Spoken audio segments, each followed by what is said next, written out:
ਤੇਰੇ ਭਾਣੇ ਸਰਬੱਤ ਦਾ ਭਲਾ। ਨਾਨਕ ਨਾਮ ਚੜ੍ਹਦੀ ਕਲਾ, ਤੇਰੇ ਭਾਣੇ ਸਰਬੱਤ ਦਾ ਭਲਾ। ਨਾਨਕ ਨਾਮ ਚੜ੍ਹਦੀ ਕਲਾ, ਤੇਰੇ ਭਾਣੇ ਸਰਬੱਤ ਦਾ ਭਲਾ। ਨਾਨਕ ਨਾਮ ਚੜ੍ਹਦੀ ਕਲਾ, ਤੇਰੇ ਭਾਣੇ ਸਰਬੱਤ ਦਾ ਭਲਾ। ਨਾਨਕ ਨਾਮ ਚੜ੍ਹਦੀ ਕਲਾ, ਤੇਰੇ ਭਾਣੇ ਸਰਬੱਤ ਦਾ ਭਲਾ। ਨਾਨਕ ਨਾਮ ਚੜ੍ਹਦੀ ਕਲਾ, ਤੇਰੇ ਭਾਣੇ ਸਰਬੱਤ ਦਾ ਭਲਾ। ਨਾਨਕ ਨਾਮ ਚੜ੍ਹਦੀ ਕਲਾ, ਤੇਰੇ ਭਾਣੇ ਸਰਬੱਤ ਦਾ ਭਲਾ। ਧੰਨ ਨਾਨਕ ਜਸ਼ਵੰਤੀ ਨਿਰਾਤਾਰ ਧਾਮ ਪਹਿਲਾ। ਸਤਿਗੁਰ ਸੇਵਾ ਮਿਲੇ ਵਡ ਭਾਗੀ, ਜਾਂ ਗੁਰਮੁਖ ਮਨ ਚਿਤ ਲਾਵੇ। ਹਰ ਨਿਰੰਤਰ ਵਸੇ ਅਬਿਨਾਸ਼ੀ, ਕੋਈ ਵਿਰਲਾ ਕਾਰ ਕਮਾਵੇ।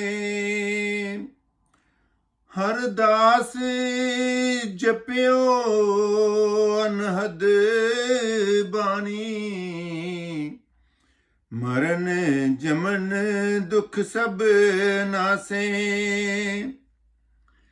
ਦਰਸ਼ਨ ਕਰੋ ਬੇਨੰਤੀ, ਪ੍ਰਭ ਤੁਧ ਆਗੇ। ਨਾਮ ਦੀਜੋ ਮੁਕਤ ਕੇ ਦਵਾਰੇ, ਨਾਮ ਦੀਜੋ ਮੁਕਤ ਕੇ ਦਾਤੇ ਯਕੀਨ। ਸਾਧ ਸੰਗਤ ਜੀ, ਨਾਨਕ ਨਾਮ ਚੜ੍ਹਦੀ ਕਲਾ, ਤੇਰੇ ਭਾਣੇ ਸਰਬੱਤ ਦਾ ਭਲਾ। ਸਾਧ ਸੰਗਤ ਜੀ, ਹਜ਼ੂਰ ਮਹਾਰਾਜ ਆਪਣੇ ਸੁੰਦਰ ਸ਼ਬਦਾਂ ਦੇ ਰਾਹੀਂ ਸਾਨੂੰ ਇਹ ਸਮਝਾ ਰਹੇ ਹਨ ਕਿ ਸਤਿਗੁਰ ਸੇਵਾ ਮਿਲੇ ਵਡ ਭਾਗੀ, ਕਿ ਉਸ ਸਤਿਗੁਰੂ ਦੀ ਸੇਵਾ ਜਾਂ ਨਾਮ ਕਮਾਈ ਜਾਂ ਉਸ ਦੇ ਘਰ ਦੀ ਕੋਈ ਵੀ ਸੇਵਾਦਾਰੀ ਹੈ, ਉਹ ਉੱਚ ਕੋਟੀ ਦੇ ਭਾਗ ਹੋਵਨ ਤਦ ਜਾ ਕੇ ਉਸ ਦੇ ਘਰ ਦੀ ਸੇਵਾ ਜਿਹੜੀ ਹੈ ਉਹ ਪ੍ਰਾਪਤ ਹੁੰਦੀ ਹੈ। ਜੈਸੇ ਕਹੀਏ ਕਿ ਸਾਨੂੰ ਗੁਰੂ ਮੰਤਰ ਜਿਹੜਾ ਹੈ ਉਹ ਐਸੇ ਤਰ੍ਹਾਂ ਹੀ ਮਿਲ ਜਾਂਦਾ ਹੈ, ਤੇ ਇਹ ਸਾਡੀ ਭੁੱਲ ਹੈ। ਕਿਉਂਕਿ ਜੋ ਵੀ ਅਸੀਂ ਪਿਛਲੇ ਜਨਮਾਂ ਦੇ ਵਿੱਚ ਸਾਡੀ ਕੋਈ ਗੁਰੂ ਘਰ ਦੀ ਸੇਵਾ ਦੇ ਵਿੱਚ ਤੋਟ ਰਹਿ ਗਈ ਹੈ, ਜਾਂ ਸਾਡੀ ਗੁਰੂ ਘਰ ਦੀ ਕੋਈ ਸੇਵਾ ਪੂਰਨ ਨਹੀਂ ਹੋਈ, ਜਾਂ ਸਾਡੇ ਨਾਮ ਦੇ ਨਾਲ ਸਾਡੀ ਵਿਰਤੀ ਨਹੀਂ ਜੁੜੀ, ਜਾਂ ਕਿ ਸਾਨੂੰ ਨਾਮ ਪ੍ਰਾਪਤ ਨਹੀਂ ਹੋਇਆ। ਕਿਉਂਕਿ ਬਿਨਾਂ ਕਰਮਾਂ ਤੋਂ, ਬਿਨਾਂ ਪੂਰਵਲੇ ਜਨਮਾਂ ਤੋਂ ਸਾਨੂੰ ਗੁਰੂ ਸ਼ਰਨ ਦੀ ਪ੍ਰਾਪਤੀ ਨਹੀਂ ਹੋ ਸਕਦੀ। ਇਸ ਕਰਕੇ ਬਾਣੀ ਦੇ ਵਿੱਚ ਵੀ ਸਮਝ ਆਇਆ ਜਾਂਦਾ ਹੈ ਕਿ ਜਿਨ ਕੋ ਪੂਰਬ ਲਿਖਿਆ ਸੋ ਸਤਿਗੁਰ ਸ਼ਰਨ ਗਏ। ਜਾਂ ਇਸ ਤਰ੍ਹਾਂ ਵੀ ਕਹਿ ਸਕਦੇ ਹਾਂ ਕਿ ਵੱਡੇ ਭਾਗ ਭੇਟੇ ਗੁਰੂ ਦੇਵਾ, ਕੋ ਉੱਚ ਕੋਟੀ ਦੇ ਕੋ ਕਰਮ ਕੀਤੇ ਹੋਏ ਹੋਵਨ, ਜਾਂ ਬਹੁਤ ਹੀ ਅੱਛੇ ਸੰਸਕਾਰ ਲੈ ਕੇ ਅਸੀਂ ਆਏ ਹੋਈਏ, ਫੇਰ ਜਾ ਕੇ ਸਾਨੂੰ ਉਸ ਗੁਰੂ ਘਰ ਤੋਂ ਨਾਮ ਪ੍ਰਾਪਤ ਹੁੰਦਾ ਹੈ। ਅਸੀਂ ਨਾਮ ਦੀ ਕੀਮਤ ਨੂੰ ਨਹੀਂ ਵਿਚਾਰਦੇ।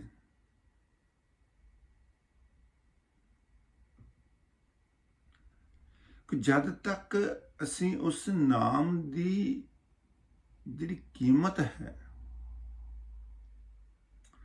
ਉਹਨੂੰ ਨਹੀਂ ਵਿਚਾਰਦੇ, ਉਨੀ ਦੇਰ ਤੱਕ ਸਾਨੂੰ ਉਸ ਨਾਮ ਦੀ ਵੀ, ਸ਼ਬਦ ਦੀ ਵੀ, ਗੁਰੂ ਮੰਤਰ ਦੀ ਵੀ ਵਿਚਾਰ ਸਮਝ ਨਹੀਂ ਆ ਸਕਦੀ। ਕਿਉਂਕਿ ਨਾਮ ਨੂੰ ਉਹੀ ਜੀਵ ਹੀ ਸਮਝ ਸਕਦਾ ਹੈ, ਜਾਂ ਉਹੀ ਜੀਵ ਉਸ ਸ਼ਬਦ ਨਾਲ ਜੁੜ ਸਕਦਾ ਹੈ ਜਿਹੜਾ ਕਿ ਧੁਨ ਆਤਮਕ ਹੈ, ਜਿਸ ਦੀ ਕਿ ਧੁਨ ਜਿਹੜੀ ਹੈ ਸਾਡੇ ਅੰਦਰ ਅੱਠੇ ਪਹਿਰ ਵੱਜ ਰਹੀ ਹੈ। ਹੁਣ ਉਸ ਨਾਮ ਦੇ ਰਾਹੀਂ, ਉਸ ਸ਼ਬਦ ਦੇ ਰਾਹੀਂ ਹੀ ਸਾਡੇ ਅੰਦਰ ਉਸ ਨਾਮ ਦੇ ਰਾਹੀਂ ਜੋ ਵੀ ਰਿੱਧੀਆਂ ਜਾਂ ਸਿੱਧੀਆਂ ਦਾ ਵਾਸ ਹੈ ਉਹ ਸਾਡੇ ਅੰਦਰ ਹੋ ਸਕਦਾ ਹੈ ਜਦੋਂ ਅਸੀਂ ਆਪਣੇ ਆਪ ਨੂੰ ਇੱਕ ਚਿੱਤ ਹੋ ਕੇ, ਇਕਾਗਰ ਮਨ ਹੋ ਕੇ ਉਸ ਨਾਮ ਜਾਂ ਸ਼ਬਦ ਨਾਲ ਜੁੜਾਂਗੇ। ਤਾਂ ਹੁਣ ਮਹਾਰਾਜ ਕਹਿੰਦੇ ਹਨ ਕਿ ਸਤਿਗੁਰ ਸੇਵਾ ਮਿਲੇ ਵਡਭਾਗੀ, ਜਾਂ ਗੁਰਮੁਖ ਮਨ ਚਿੱਤ ਲਾਵੇ। ਮਨ ਕਹਿੰਦੇ ਇੱਕ ਚਿੱਤ ਹੋਏ ਨਾ ਪਿਆ ਮਿਲੇ।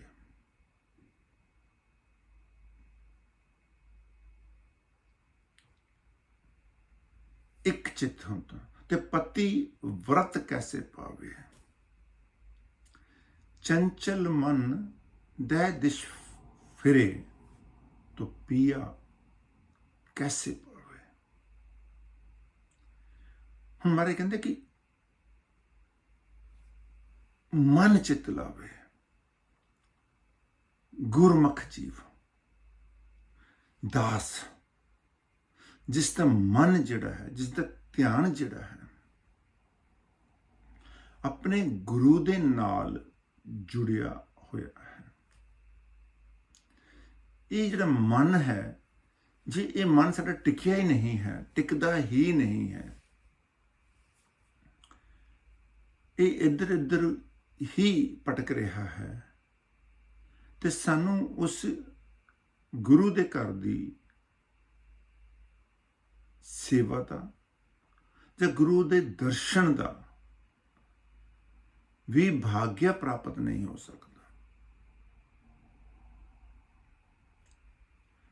ਕਿਉਂਕਿ ਭਾਗਿਆ ਤਦ ਹੀ ਜਾਗਰਿਤ ਹੋਵੇਗਾ ਉਸ ਪਰਮ ਪਿਤਾ ਪਰਮਾਤਮਾ ਦਾ ਗਿਆਨ, ਉਸ ਨਾਮ ਸ਼ਬਦ ਦਾ ਗਿਆਨ ਜਿਹੜਾ ਹੈ ਉਹ ਸਾਡੇ ਅੰਦਰ ਤਦ ਹੀ ਪ੍ਰਗਟ ਹੋਵੇਗਾ ਜਦੋਂ ਅਸੀਂ ਇਸ ਮਨ ਦੇ ਨਾਲ ਇਕਾਗਰ ਹੋਵਾਂਗੇ। ਤਾਂ ਜਿਸ ਤਰ੍ਹਾਂ ਅਸੀਂ ਸੰਸਾਰ ਦੇ ਵਿੱਚ ਚਾਹੇ ਕੋਈ ਕਾਰੋਬਾਰ ਕਰਨਾ ਹੈ, ਚਾਹੇ ਅਸੀਂ ਕੋਈ ਪੜ੍ਹਾਈ ਕਰਨੀ ਹੈ, ਜਾਂ ਕੋਈ ਕਾਰੋਬਾਰ ਸਿੱਖਣਾ ਹੈ, ਜੇ ਅਸੀਂ ਆਪਣਾ ਧਿਆਨ ਜਿਹੜਾ ਹੈ उस वस्तु वाल, उस स्टडी वाल या उस कारज वाल नहीं दवांगे तो सानू उस कारज वाल साडा मन जिहड़ा है किस तरह जुड़ेगा। असी इसका विचार नहीं कर रहे। तो महाराज जी भी तभी समझाते हैं कि इस शब्द नूं पावन वास्ते ਸਭ ਤੋਂ ਪਹਿਲਾਂ ਜਿਹੜਾ ਮੂਲ ਚੀਜ਼ ਹੈ, ਪ੍ਰਥਮ ਚੀਜ਼ ਹੈ, ਪਹਿਲੀ ਚੀਜ਼ ਹੈ, ਸਾਡੇ ਅੰਦਰ ਇੱਕ ਦਇਆਵਾਨ ਦਾ, ਦਿਆਲਤਾ ਦਾ, ਦੀਨਤਾ ਦਾ ਭਾਵ ਸਾਡੇ ਅੰਦਰ ਹੋਣਾ ਚਾਹੀਦਾ। ਕਿ ਜਦ ਤੱਕ ਸਾਡੇ ਮਨ ਦੇ ਅੰਦਰ ਭਾਵ ਹੀ ਨਹੀਂ ਹੈ ਕਿਸੇ ਚੀਜ਼ ਨੂੰ ਪਾਉਣ ਦਾ, ਤੇ ਅਸੀਂ ਉਸ ਨੂੰ ਕਿਸ ਤਰ੍ਹਾਂ ਪਾ ਸਕਦੇ ਹਾਂ।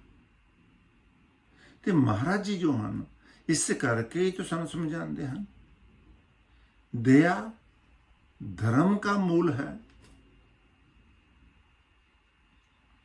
लोभ मूल अभिमान, तुलसी दया ना छोड़िए, जब लग घट में प्राण।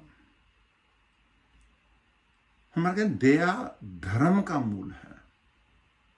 हुण धर्म जिहड़ा है धारण करना, जब तक असी मन दे अंदर उस काइंडनैस नूं, उस दया नूं धारण ही नहीं किया, तो साडे अंदर उस नाम दा वास किस तरह हो सकता है। नाम नूं असी तद ही जान सकते हाँ जे साडे अंदर प्रकाश है, ज्ञान है। ਅਸੀਂ ਕਿਸੇ ਚੀਜ਼ ਨੂੰ ਤਦ ਹੀ ਸਮਝ ਸਕਦੇ ਹਾਂ ਜਦੋਂ ਸਾਨੂੰ ਉਸ ਦਾ ਗਿਆਨ ਹੋਵੇਗਾ। ਜਦ ਗਿਆਨ ਨਹੀਂ ਹੈ ਤਾਂ ਅਸੀਂ ਉਹਨੂੰ ਵਿਚਾਰ ਨਹੀਂ ਸਕਦੇ। ਹੁਣ ਗਿਆਨ ਪ੍ਰਾਪਤ ਕਰਨ ਵਾਸਤੇ ਸਾਨੂੰ ਪ੍ਰੈਕਟੀਕਲ ਕਰਨ ਵਾਸਤੇ ਸਾਨੂੰ ਪ੍ਰਯੋਗਸ਼ਾਲਾ ਦੇ ਅੰਦਰ ਜਾਣਾ ਪੈਂਦਾ ਹੈ। ਜਿਸ ਤਰ੍ਹਾਂ ਕਿ ਅਸੀਂ ਪੜ੍ਹਾਈ ਕਰਨੀ ਹੈ, किसी भी सब्जैक्ट की पढ़ाई करनी है, उसका ज्ञान सानू जिहड़ा है वो स्कूल जाके ही प्राप्त होगा।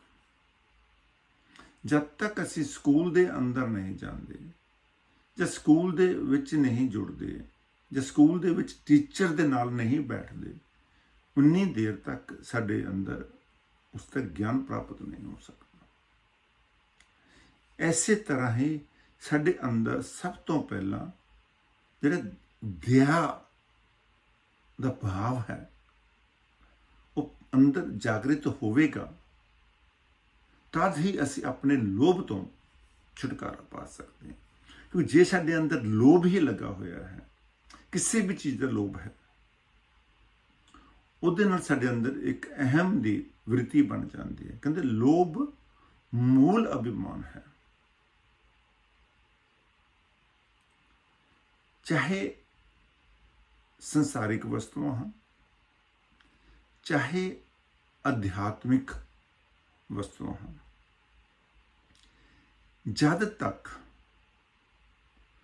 साडे अंदर उसनूं पावन दा लालच होवेगा, जां असीं उसनूं उस चीज़ नूं वरत लिया जां पा लिया जां मिल गई, उहदे नाल साडे अंदर एक अहम भावना जागृत हो जाती है। जे अहम आएगा तो अंदर दया नहीं रह सकती। इस करके तुलसीदास ने सब तो पहला सानू यही सब्जैक्ट समझाया है, ये बारे ही समझाया है कि ऐ प्राणी ऐ जीव, जे असी उस प्रभु नूं मिलना चाहते हाँ, ਜਾਂ ਅਸੀਂ ਉਸ ਸਤਿਗੁਰੂ ਦੇ ਨਾਮ ਨਾਲ ਜੁੜਨਾ ਚਾਹੁੰਦੇ ਹਾਂ, ਤੇ ਸਾਡੇ ਅੰਦਰ ਇੱਕ ਦਇਆ ਦਾ ਭਾਵ ਪੈਦਾ ਹੋਣਾ ਹੋਵੇਗਾ। ਉਹ ਤਦ ਹੀ ਹੋ ਸਕਦਾ ਹੈ ਜਦੋਂ ਅਸੀਂ ਨਾਮ ਦੀ ਤਲਾਸ਼ ਕਰਾਂਗੇ ਤੇ ਨਾਮ ਨਾਲ ਜੁੜਾਂਗੇ। ਇਸ ਕਰਕੇ ਕਬੀਰ ਸਾਹਿਬ ਜੀ ਨੇ ਸਮਝਾਇਆ ਹੈ ਸਾਨੂੰ, कोई बूझिए जन जोहरी, जो शब्द की परख करे, चित लाए सुनिए सुनावने, हित जानकर हिरदे धरे। कबीर साहब सानू सुंदर शब्दों के राही ये समझा रहे हैं कि ਸਾਨੂੰ ਕੋਈ ਐਸਾ ਮਹਾਪੁਰਸ਼ ਨਾਮੀ ਪੁਰਖ ਦੀ ਤਲਾਸ਼ ਕਰਨੀ ਚਾਹੀਦੀ ਹੈ ਜਿਸ ਨੂੰ ਉਸ ਅਨਹਦ ਸ਼ਬਦ ਦਾ ਗਿਆਨ ਹੈ, ਜਿਸ ਨੂੰ ਬ੍ਰਹਮ ਸ਼ਬਦ ਦਾ ਗਿਆਨ ਹੈ, ਜਿਹਨੂੰ ਸ਼ਬਦ ਬ੍ਰਹਮ ਦੇ ਬਾਰੇ ਪਤਾ ਹੈ। ਕਿਉਂਕਿ ਜਦ ਤੱਕ ਸਾਨੂੰ ਸ਼ਬਦ ਬ੍ਰਹਮ ਦੇ ਬਾਰੇ ਨਹੀਂ ਪਤਾ, ਸ਼ਬਦ ਬ੍ਰਹਮ ਦਾ ਮਤਲਬ ਜਿਸ ਬ੍ਰਹਮ ਨੇ ਸ਼ਬਦ ਦੀ ਰਚਨਾ ਕੀਤੀ, ਕਿਉਂਕਿ ਉਹ ਸ਼ਬਦ ਜਿਹੜਾ ਹੈ ਉਹ ਸਾਡੇ ਅੰਦਰ ਹੈ, ਲੇਕਿਨ ਉਹ ਪ੍ਰਗਟ ਨਹੀਂ ਹੋ ਰਿਹਾ। ਜੇ ਕੋਈ ਚੀਜ਼ ਹੈ ਸਾਡੇ ਕੋਲ, ਅਸੀਂ ਉਹਨੂੰ ਪ੍ਰਗਟ ਨਹੀਂ ਕਰ ਸਕਦੇ। ਗਿਆਨ ਹੈ ਕਿ ਸਾਡੇ ਕੋਲ ਚੀਜ਼ ਹੈਗੀ ਆ, ਲੇਕਿਨ ਸਾਨੂੰ ਉਹਦੀ ਐਕਸਪਲੇਨੇਸ਼ਨ ਨਹੀਂ ਹੈ। ਉਸ ਸ਼ਬਦ ਨੂੰ ਪ੍ਰਗਟ ਕਰਨ ਵਾਸਤੇ ਸਾਨੂੰ ਨਾਮੀ ਪੁਰਖ ਦੀ ਜ਼ਰੂਰਤ ਹੈ। ਨਾਮੀ ਪੁਰਸ਼ ਉਹੀ ਹੋ ਸਕਦਾ ਹੈ ਜਿਹੜਾ ਕਿ ਖੁਦ ਉਸ ਨਾਰਾਇਣ ਦਾ ਅਵਤਾਰ ਹੋਵੇਗਾ, ਕਿਉਂਕਿ ਨਾਮ ਜਿਹੜਾ ਹੈ, ਨਾਮ ਦੇ ਰਾਹੀਂ ਹੀ ਅਸੀਂ ਇਸ ਸਰੀਰ ਦੇ ਅੰਦਰ ਰਿੱਧੀਆਂ ਸਿੱਧੀਆਂ ਪਾ ਸਕਦੇ ਹਾਂ। ਇਸ ਤੋਂ ਉੱਪਰ ਸਮਝਾਇਆ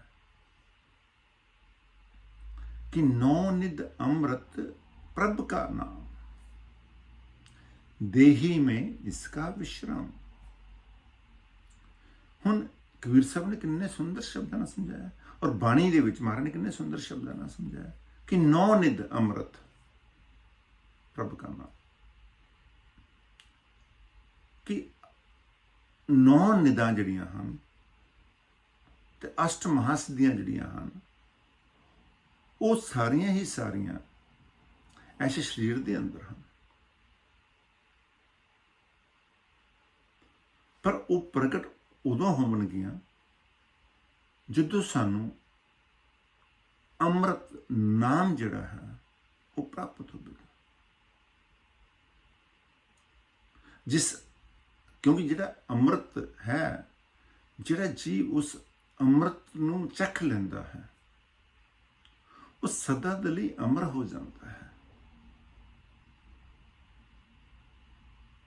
ਜਿਸ ਨੇ ਉਸ ਨਾਮ ਰੂਪੀ ਅੰਮ੍ਰਿਤ ਦਾ ਰਸ ਚੱਖਿਆ ਹੈ, ਜਿਸ ਨੇ ਉਸ ਨਾਮ ਰੂਪੀ ਅੰਮ੍ਰਿਤ ਦੇ ਸ਼ਬਦ ਨਾਲ ਆਪਣੇ ਆਪ ਨੂੰ ਜੋੜਿਆ ਹੈ, ਜਿਹੜਾ ਇਸ 9 ਦੁਆਰਿਆਂ ਤੋਂ ਨਿਕਲ ਚੁੱਕਾ ਹੈ,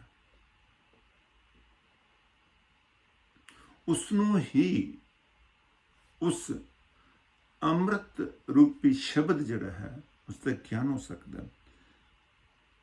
ਕਿੱਦਾਂ?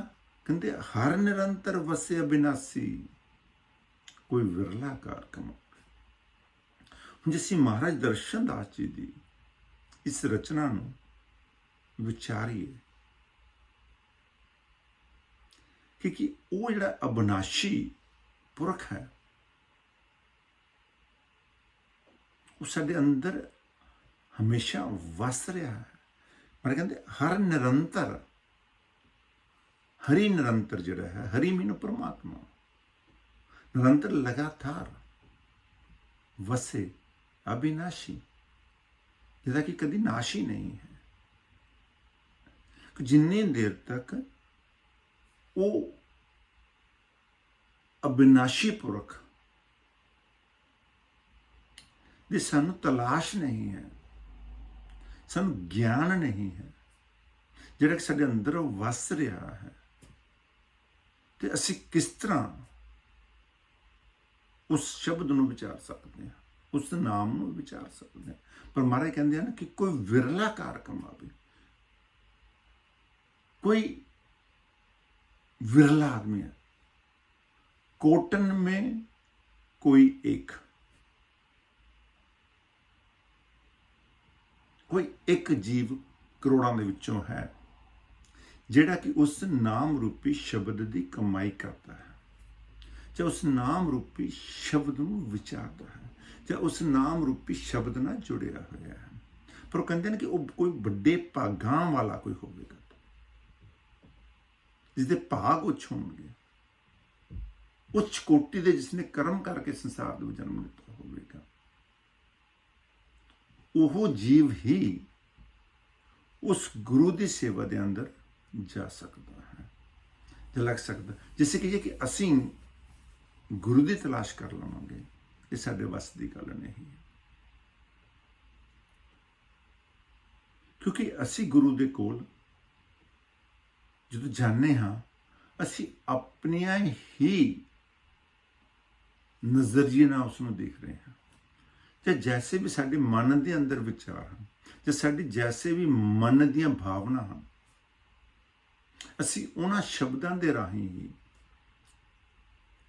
ਉਸ ਭਾਵਨਾ ਦੇ ਰਾਹੀਂ ਹੀ ਅਸੀਂ ਆਪਣੇ ਗੁਰੂ ਦੀ ਜਜਮੈਂਟ ਕਰਦੇ ਹਾਂ, ਆਪਣੇ ਹਿਸਾਬ ਨਾਲ ਜੱਜ ਕਰਦੇ ਹਾਂ। ਤੇ ਗੁਰੂ ਕੋਈ ਜੋ ਹੈ ਉਹ ਜੱਜ ਕਰਨ ਵਾਲੀ ਵਸਤੂ ਨਹੀਂ ਹੈ। ਗੁਰੂ ਨੂੰ ਅਸੀਂ ਕੀ ਜੱਜ ਕਰਾਂਗੇ? ਕੋਈ ਗੁਰੂ ਦਾ ਭੇਦ ਤਾਂ ਕੋਈ ਪਾ ਨਹੀਂ ਸਕਿਆ ਅੱਜ ਤੱਕ, ਕੋਈ ਨਹੀਂ ਪਾ ਸਕਿਆ। ਮਹਾਰਾਜ ਬਾਣੀ ਦੇ ਰਾਹੀਂ ਸਮਝਾ ਰਹੇ ਹਨ।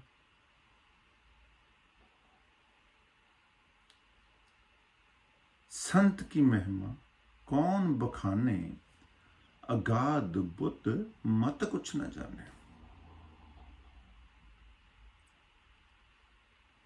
क्योंकि साडी छोटी जी बुद्धि है, छोटी जी समझ है, छोटा जी विचार है, तो असी उसकी महिमा नूं किस तरह विचार सकते हैं? जिस तरह की जो गुरु नानक साहब अपने भगतां नूं मिलण वास्ते गए ते रस्ते दे विच समुंदर आ गया, ते महाराज तो समुंदर के उपर, पानी के उपर ही चलन लग पे।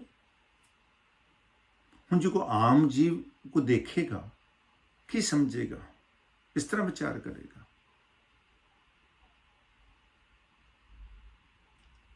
कि महाराज जी समुद्र पर चल रहे हैं, कि उन्हें कुछ चीज़ समझ ही नहीं। जैसे प्रत्यक्ष देखिए श्री गुरु नानक देव जी महाराज का पाकिस्तान के अंदर, जिसनों असीं पंजा साहिब कहते हैं, वो अज भी विराजमान है। साइंटिस्ट,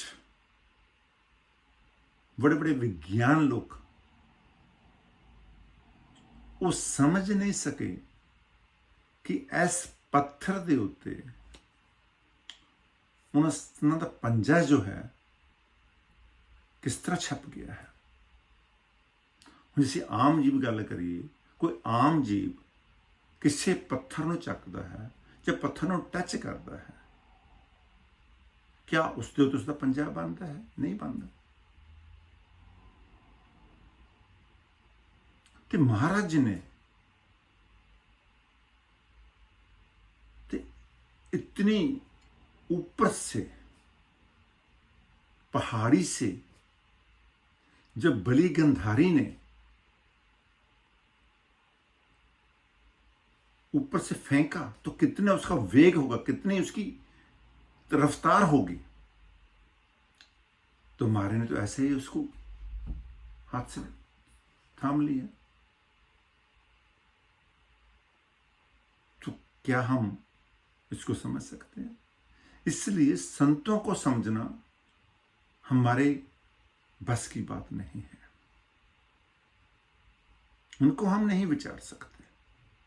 इसलिए कहा गया कि संत की महिमा कौन बखाने। संत की महिमा को व्याख्यान नहीं किया जा सकता, गुरु की महिमा को वर्णन नहीं किया जा सकता, कि उनके लिए हमारे पास शब्द ही नहीं है।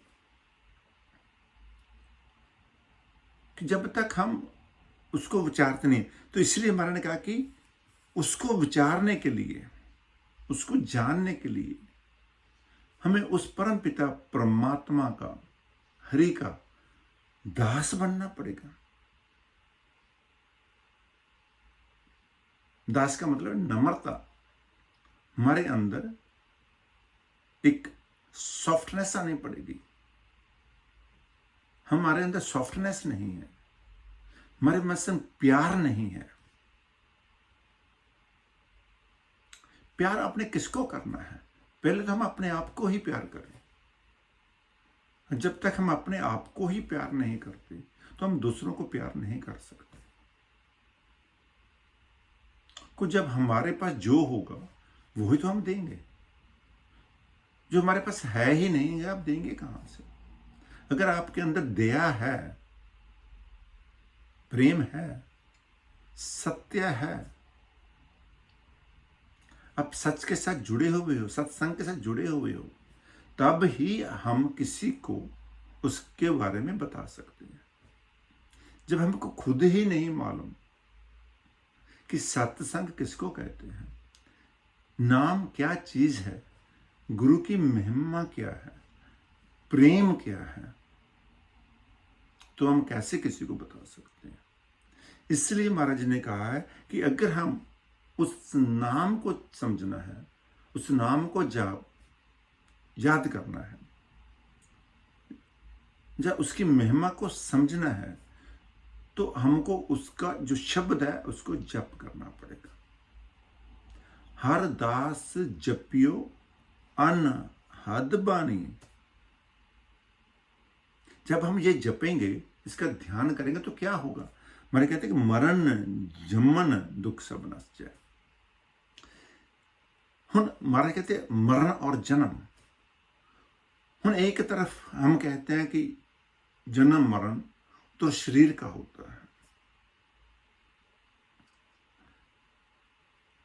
तो दूसरी तरफ ये है कि हम कहते हैं कि इस आत्मा से, इस आत्मा को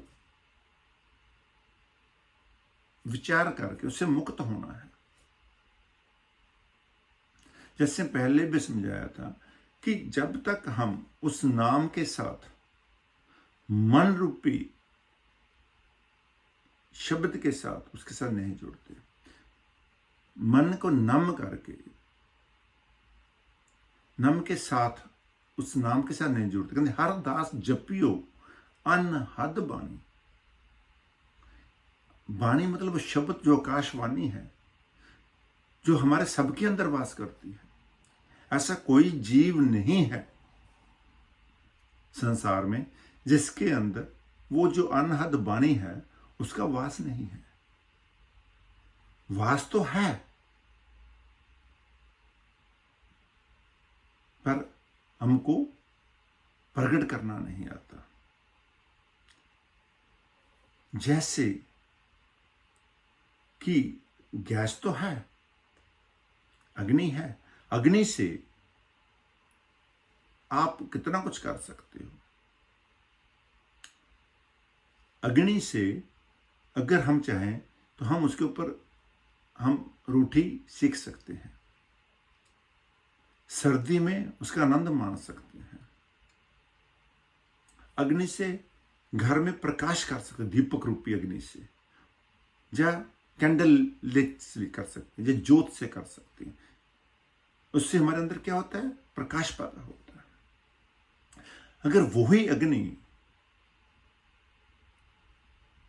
को हम किसी के घर को जलाने की कोशिश करें तो वो घर भी जला देती है तो अग्नि।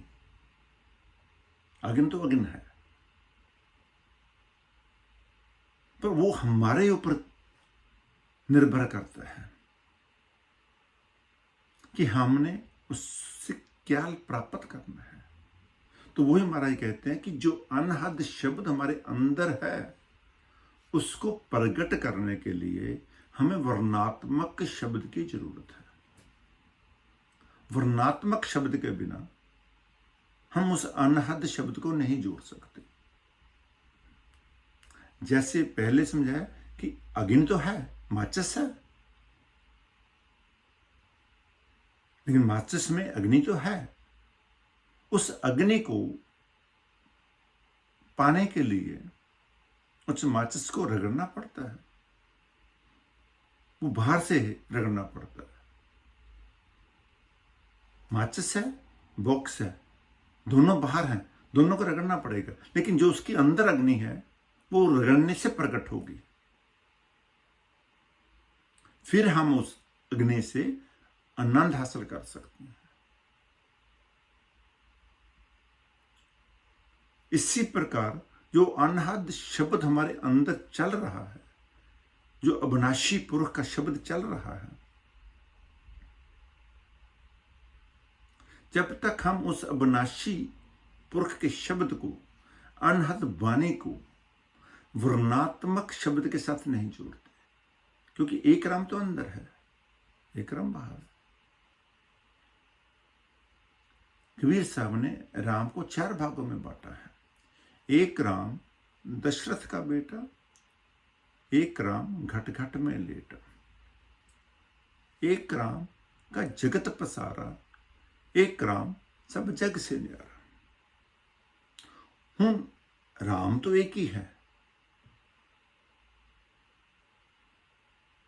एक राम वो था जिसने महाराज दशरथ के घर में जन्म लिया, वो दशरथ पुत्र बनकर आए। एक राम घट घट में लेट, एक राम जो है जो हर जीव के अंदर है। घट में इस घर के अंदर, घट घट में पसारा है उसका। और एक राम वो है जो सब संसार में, सारी कायनात में बसा हुआ है वही राम। लेकिन ना तो हम अपने अंदर के राम को देख सकते हैं, ना ही हम जो इस संसार में व्यापक है उसको देख सकते हैं, जिसको हम सर्वव्यापी कहते हैं। और कहते एक राम वो है जो सब जग से न्यारा है, इस संसार से वो बिल्कुल डिफरेंट है, अलग है। वो कहाँ है? वो है सचखंड वासी राम। राम एक है, कबीरा राम एक है, कोई ना सके पहचान। उस संत रूप में, संत में और राम में कोई भेद नहीं है। कबीर साहब कहते हैं कि मेरे में और राम में कोई भेद नहीं है। इसी प्रकार जब प्रभु दशरथ के घर में राम आए, उस राम में और वैकुंठवासी राम में और संसार के राम से कोई अलग नहीं था, कोई भिन्नता नहीं थी। उस वक्त अगर रावण ये समझ जाता कि ये नारायण रूपी सचखंडवासी राम है, तो शायद वो युद्ध ना होता, सीता का हरण नहीं करता। उसने सिर्फ यही विचारा जो दशरथ के बेटे हैं, एक राजा है,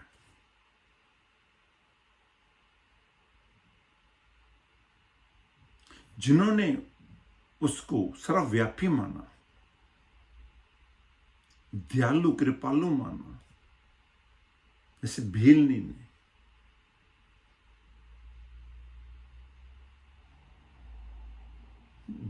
ने जब कब उसको पता चला, जब मतंग ऋषि का संग मिला उसको, तभी तो कहा कि संत संग चाहिए, सत्य संग चाहिए, सत्य का संग चाहिए। अगर मतंग ऋषि ना भीलनी को मिलते तो शायद उसको प्रभु के बारे में ज्ञान ना होता। राम का तो मालूम था उनको, लेकिन राम है कौन इसका ज्ञान नहीं था। तब मतंग ऋषि जी ने, जब भीलनी उनके आश्रम में गई, क्योंकि वो छोटी जात की थी, छोटी जात की होने से जो वहां के ब्राह्मण थे या ऋषि मुनि थे या कोई संत महात्मा थे, जिनको संत का ज्ञान नहीं था, जिनको उस प्रभु का ज्ञान नहीं था, जिसको ये नहीं था कि ये जो सर्वव्यापी है और कण कण में समाया हुआ है, उन्होंने उस छोटी जात भीलनी को नफरत करने लगे। इस छोटी जात की भीलनी, छोटी जात, क्रूप, और ये मतंग ऋषि के आश्रम में सेवा कर रही है। जब मतंग ऋषि जी को इसके बारे में ज्ञान हुआ तो उन्होंने भीलनी को कहा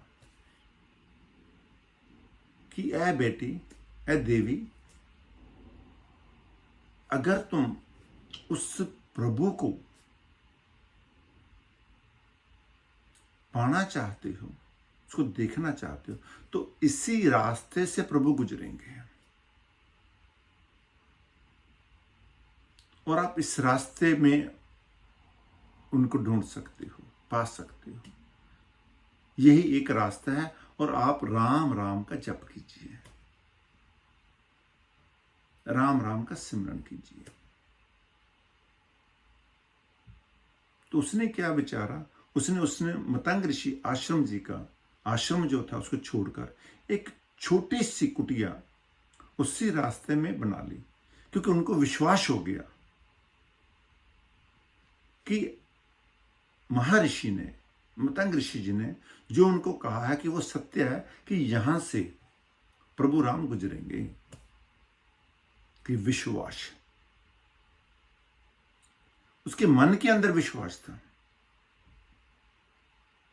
उस विश्वास से ही उन्होंने उस प्रभु राम को पा लिया। हमारा तो अपने गुरु के ऊपर विश्वास ही नहीं है, इसलिए हम दुखों के अभागी बन जाते हैं। तो इसलिए महाराज जी कहते हैं कि मरण जन्म दुख का तभी नाश हो सकता है जब हम उस अपने मुर्शिद का नाम जो है उसको निरंतर जपेंगे, तो उस अनहद शब्द के साथ जुड़ेंगे। तो जब तक हम उस अनहद के शब्द के साथ नहीं जुड़ते तब तक तो नहीं हो सकता।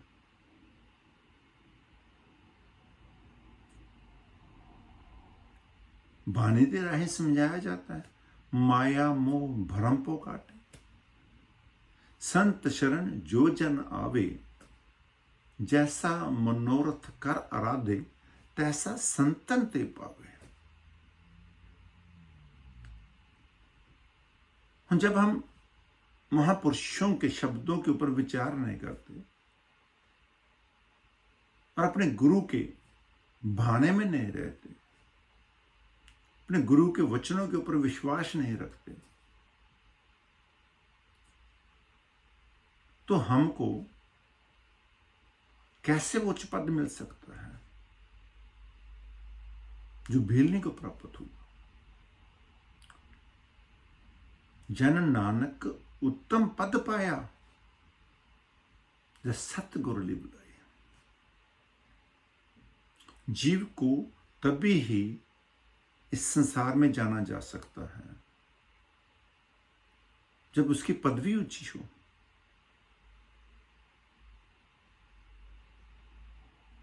जैसे आज अगर हम प्रधानमंत्री मोदी जी की बात करें, आज से कुछ वर्ष पहले कौन जानता था उनको? कोई नहीं जानता था। जब वो देश के प्रधानमंत्री बने तो लोग उनको दुनिया जानने लगे।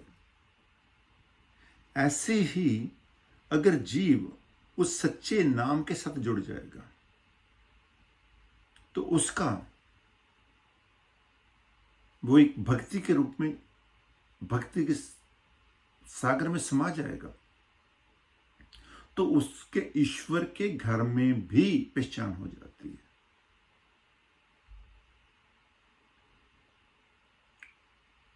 कहते भगवान की छूटी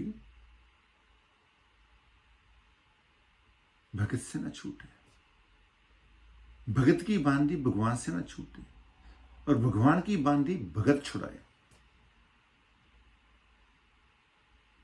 अगर हमारे कुछ कर्म बंधन में बंधे होने हैं, तो अगर हम वो भगत के साथ जुड़ जाएं, किसी महापुरुष के साथ जुड़ जाएं, गुरु के साथ जुड़ जाएं, तो हमारे उन बंधनों को काट देते हैं, उन कर्मों का नाश कर देते हैं।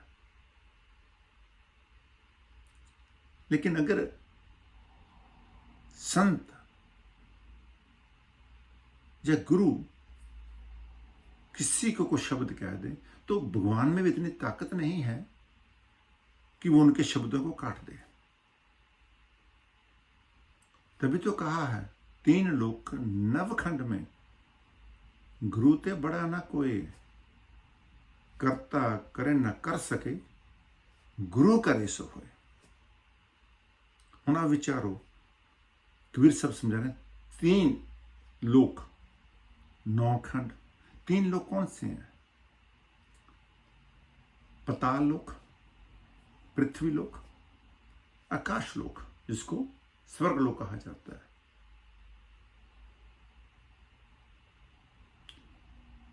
कि तीनों लोकों में कोई ऐसा नहीं है जो गुरु से बड़ा हो सकता है। कि 9 खंड जो ये हमारे, जिसको हम नवग्रह कह देते हैं, जो 9 ग्रह हैं हमारे, ये भी हमारा कुछ नहीं बिगाड़ सकते। 3 लोक नवखंड में गुरु ते बड़ा ना कोई, जो गुरु के शरण में लग जाता है, जिसको गुरु के नाम की प्राप्ति हो जाती है, इस हृदय के अंदर उस गुरु का नाम वास हो जाता है।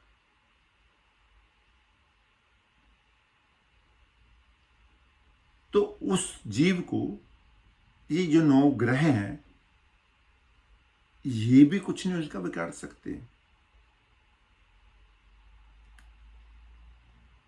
क्योंकि जब प्रभु राम थे तो जब रावण ने तपस्या की, भगवान शंकर के नाम का जप किया, तो सभी नवग्रह उसके द्वार पे खड़े थे।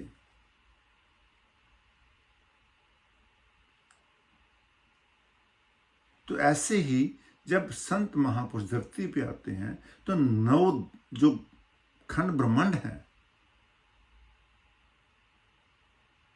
जो नवग्रह हैं, अष्ट सिद्धियां हैं, नवनिधियां हैं, सब उस गुरु की दासी होती हैं। नाम लेवा जीव को ये किसी भी तरफ से भय नहीं होता। कब नहीं होता? अगर हम नाम के साथ जुड़ते हैं तो, उस अनहद शब्द के साथ, वर्णात्मक शब्द के साथ जुड़ते हैं तो। जब तक हम वर्णात्मक शब्द के साथ जुड़ लेकर धुनात्मक शब्द जुड़ते नहीं हैं, तो उसमें अनहद की जो धुनी है वो सुनाई नहीं देती, तो कैसे समझ लगेगा, कैसे विचारेंगे? कहते बिन सीप जहां मोती उपजे, बिन सुर शब्द उचारा।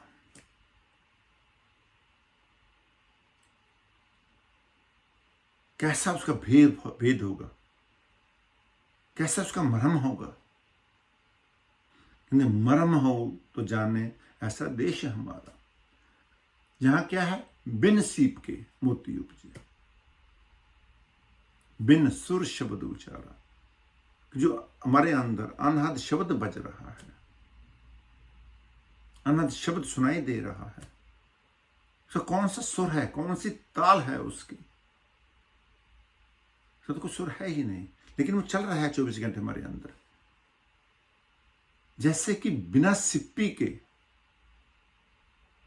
कहते कि वहां मोती उपजता है।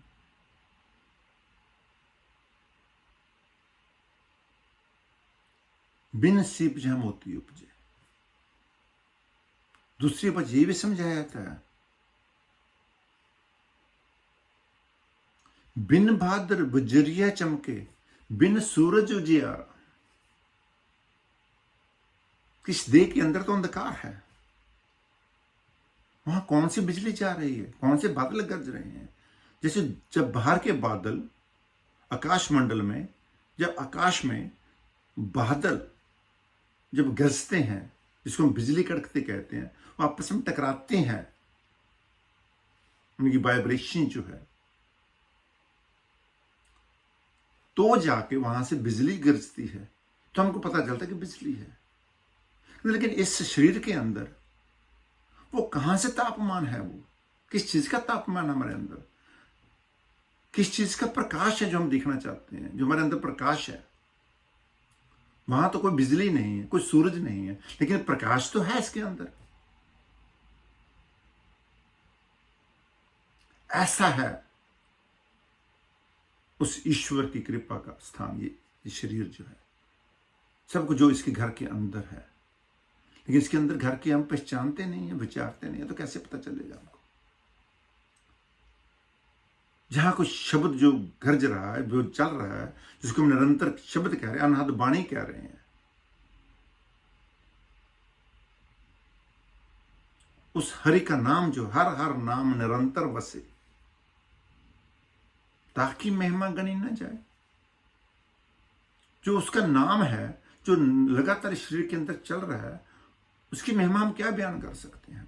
तो वही महाराज जी कहते हैं कि दर्शन करे बिनंती प्रभु तुद आगे, कि नाम दीजो मुक्त के दाते। हम जब तक हम ये समझेंगे नहीं कि मरण जन्म का जो दुखों का हमारा नाश तभी हो सकता है जब हमें उस मुक्ति के द्वार का पता चल जाएगा।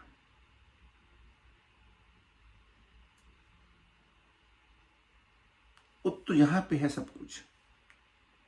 जब तक हम यहां पर नहीं पहुंचते, 10वें द्वार तक नहीं पहुंचते, क्योंकि असली घर यहां पे है। ये तो घर, नीचे घर तो नाशवान है। जब तक हमारा वास इस 9 द्वारों के नीचे है, तो ये शरीर का नाश है, जन्म मरण के चक्कर में पड़े रहेंगे। हमें आना और आना जाना पड़ेगा। लेकिन जिसकी वृत्ति जो है, जो उस नाम की खोज के साथ, गुरु की कृपा के साथ, गुरु की रहमत के साथ हमें वो 9 द्वारों से निकालकर 10वें द्वार तक ले जाता है, तो ही हम मुक्त हो सकते हैं। तभी तो कहा है हमारे ने कि सतगुर सेवा कोई वडभागी पावे। कोई विरला ही जीव है जो उस नाम के साथ जुड़कर अपने आप को विचार कर उसके जुड़ सकता है और नाम की प्राप्ति करके, नाम के साथ जुड़कर मिल सकता है। जब तक हम वो नहीं कर सकते, तब तक तो हम जीवन हमारा जो व्यर्थ है। क्योंकि राम कहने से नहीं होता। कहते कि हम सब धन गुरु दर्शन तो कह रहे हैं, धन गुरु नानक कह रहे हैं, कृष्ण जय जय श्री कृष्ण कह रहे हैं, हरे कृष्णा कृष्णा कृष्णा हरे हरे, हरे राम राम राम हरे हरे, सब नाम जप रहे हैं अपने अपने जैसे। कोई खुदा को, अल्लाह को याद कर रहा है। पर महाराज जी ये कह रहे हैं, बानी कह रहे हैं, ये समझाया जाता है कि राम राम सबको कहे, कहिए राम ना होए। कहने से दर्शन दास नहीं बन सकते, कहने से राम नहीं हो सकता, कहने से हम कृष्ण को नहीं पा सकते। कृष्ण का नाम ही हम जाप रहे हैं ना, कृष्ण का ज्ञान तो है ही नहीं हमें। कृष्ण कौन है? राम का भी नाम ही जाप रहे हैं, राम राम तो करते जा रहे हैं, कि लेकिन राम को पता ही नहीं राम है कौन। तो महाराज कहते गुरु प्रसादी राम मन वसे, तो फल पावे खोए। गुरु प्रसादी मतलब गुरु की कृपा के साथ जो अपने मुख से उस प्रभु का नाम देते। जैसे महाराज दर्शन दास जी ने हमको उस प्रभु के घर का मंत्र दिया, नाम दिया, उस नाम के साथ ही हम उसको पा सकते हैं।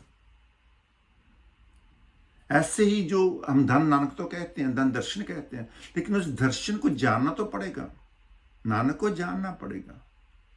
पर वो तभी होगी जब गुरु की कृपा होगी। तो गुरु की कृपा से हमारे अंदर वो नाम, जो शब्द है धन नानक, धन गुरु दर्शन, या राम नाम जो है, वो हमारे इस मन के अंदर वसेगा। तब जाके हमें उस राम रूपी शब्द के पता चलेगा कि वो नाम है क्या, तब हम जाके इससे बाहर निकल सकते हैं। माया मोह भरम ना घाटे, संत शरण जो जन आवे।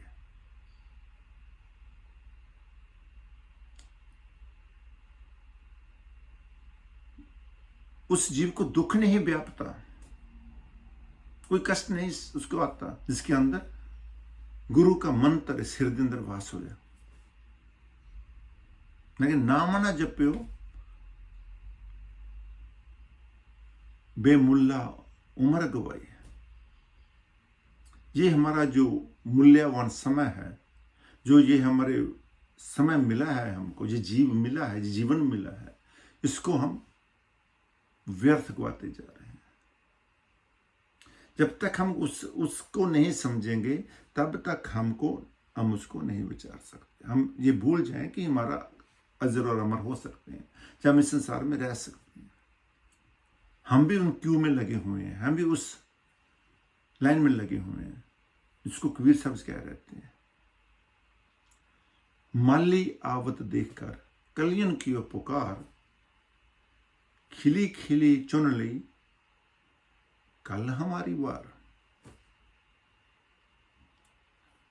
कि जो कलियां हैं बाग की, उन्होंने माली को जब आकर देखा, आते देखा, तो उन्होंने माली को कहा कि आज तो तुम हमको जो खिलियां तोड़ लिए हैं, जो अभी बच्चे थे या छोटी कलियां थी जो खिली नहीं थी, तो आज इनको तोड़ा, कल को हमारी बारी भी आई।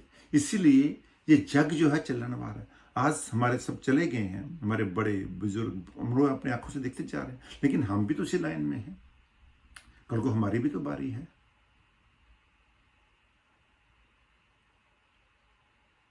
कहते बुढ़ा हुआ शेख फरीद कंबन लगी दे, जे 100 वरियां जीवना तो तन हो सीखे।